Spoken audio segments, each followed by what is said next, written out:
اور اب انشاءاللہ اگست میں ہمارا جلسہ اسلام آباد میں آ رہا ہے اور لاہور میں بھی ہم جلسہ کریں گے، اور اس کے حوالے سے عمران خان صاحب نے آج پارٹی کو پھر ہدایت دی ہے کہ اسلام آباد میں جلسے کے لیے آپ جو بھی قانونی چارہ جوئی ہے وہ آپ کیجئے۔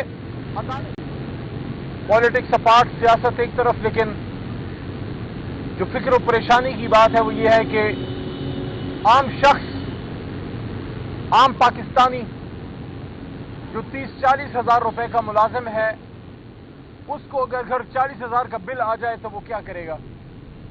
خان صاحب نے خود یہ بات کی کہ بہت سے لوگ ایسے ہیں جن کے میٹر کٹ گئے ہیں۔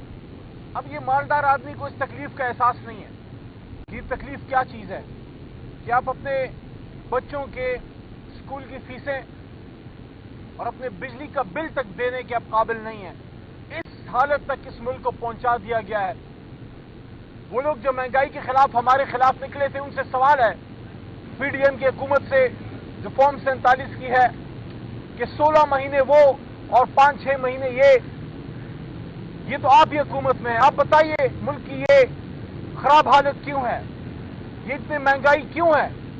یہ جو آئی پی پیز کے ذریعے پاکستانی قوم کو تباہ و برباد کر کے رکھ دیا گیا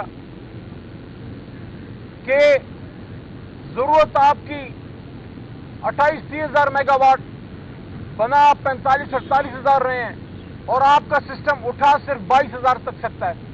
آپ ہمیں بتائیے پاکستانی قوم کے خزانے پہ یہ ڈاکہ کیوں ڈالا گیا، اور کیوں ایسا ہوا کہ آپ کی اپنی حکومت میں آپ کے اپنے رشتہ دار آئی پی پیز کے مالک ہیں؟ قوم کے خون سے یہ پیسہ نچوڑا جا رہا ہے۔ یہ جو مہنگائی ہے اور ساتھ میں یہ جو لاقانونیت ہے،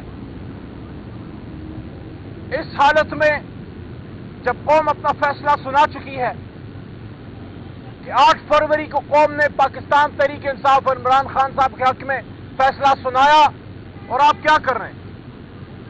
جن لوگوں کو بٹھایا ہے ان لوگوں کے پاس ان مسائل کا کیا حل ہے؟ آج سے 40 سال ہو گئے یہ خاندان حکومت میں ہے۔ کل ہم نے بڑی گرج برس سنی پیپلز پارٹی کی ایک محترم ممبر صاحبہ کی اسمبلی میں، کیا ہمیں بتانا پسند کریں گی کہ سندھ میں مہنگائی ختم ہو گئی ہے، سندھ میں بے روزگاری ختم ہو گئی ہے، سندھ کے اسپتال آئیڈیل ہو گئے ہیں؟ کیا کراچی اور حیدرآباد میں نوجوانوں کو روزگار ملنا شروع ہو گئے ہیں؟ کیا وہاں لا اینڈ آرڈر بہترین ہو گئی ہے؟ کیا سندھ کا ہر بچہ اسی طرح محفوظ ہے جس طرح بلاول صاحب محفوظ ہیں؟ ہر ماں کا بچہ جو ہے، ہر ماں کا بیٹا اس کے لیے بلاول ہے۔ تو جس طریقے سے کل یہ الغار ہوئی پاکستان تحریک انصاف پہ، لگتا ہے کہ کل کوئی فرمائشی پروگرام تھا۔ بہرحال ہم تو احترام سے بات کرنے والے لوگ ہیں، لیکن کل کچھ لوگوں نے اپنا احترام گنوایا ہے۔ عمران خان صاحب کو باہر لانا پڑے گا۔ 5 اگست کو آپ نے دیکھ لیا، اگر 8 فروری کو آپ کو یقین نہیں تھا بیلٹ پیپر پہ، تو 5 اگست کو ثوابی میں آپ نے دیکھ لیا کہ قوم کدھر کھڑی ہے۔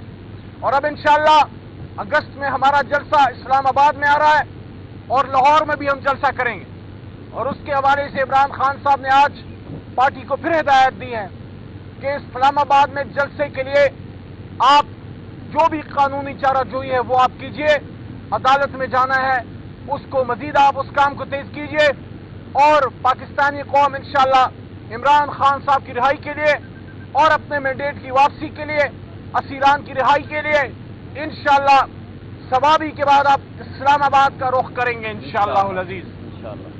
آخر میں ایک بات پھر یہ کہنا چاہتا ہوں، مسائل کا حل تند و تیز پریس کانفرنسوں میں نہیں ہے۔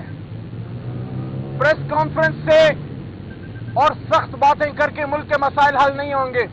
وَأَمْرُهُمْ شُورَىٰ بَيْنَهُمْ، بیٹھنا پڑے گا، ماننا پڑے گا ایک دوسرے کو۔